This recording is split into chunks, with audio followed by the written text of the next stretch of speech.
डम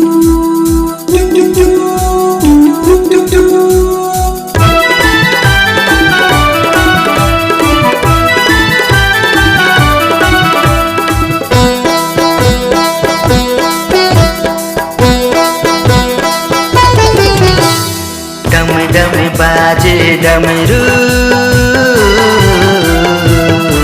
कि भोलेनाथ के। डम डम बाजे डमरू के भोलेनाथ के। गलम पहिने माला कि नागराज के। गलम पहिरे माला के नागराज के। डम डम बाजे डमरू कि भोलेनाथ के।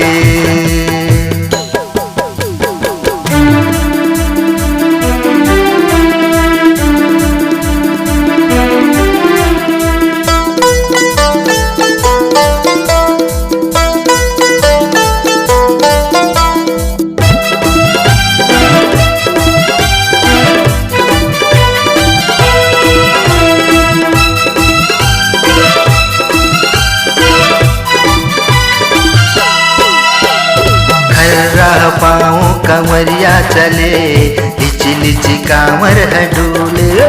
बोलो बम भोले बोलो बम भोले बोलो बम भोले बोलो बम भोले। भक्ति माँ बड़ सकती है कहाँ के काटायो कंकर।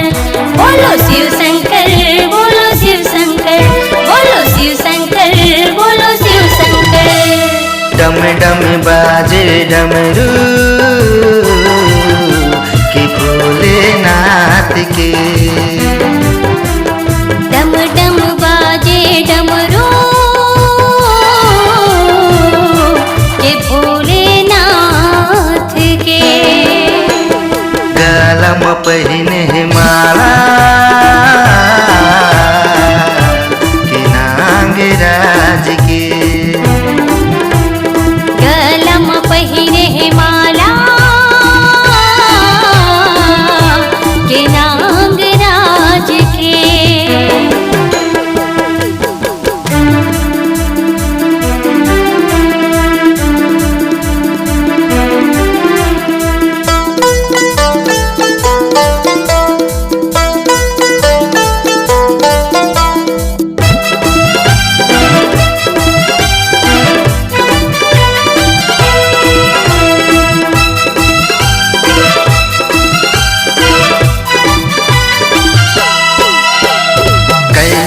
माँ बिराजे भोले झिलक थे डमरूधारी। बोलो भोले भंडारी बोलो भोले भंडारी बोलो भोले भंडारी बोलो भोले भंडारी। धोवा चाउर जगहे बेलपतिया गंगा जल मनाए। ओम नमः शिवाय ओम नमः शिवाय ओम नमः शिवाय ओम नमः शिवाय। डम डम बाजे डमरू कि भोलेनाथ के। डम डम बाजे डमरू के भोलेनाथ के। गलम पहिने माला कि नागराज के। गलम पहिरे माला के नागराज के। डम डम बाजे डमरू कि भोलेनाथ के। गलम पहिरे माला के नागराज के। डम डम बाजे डमरू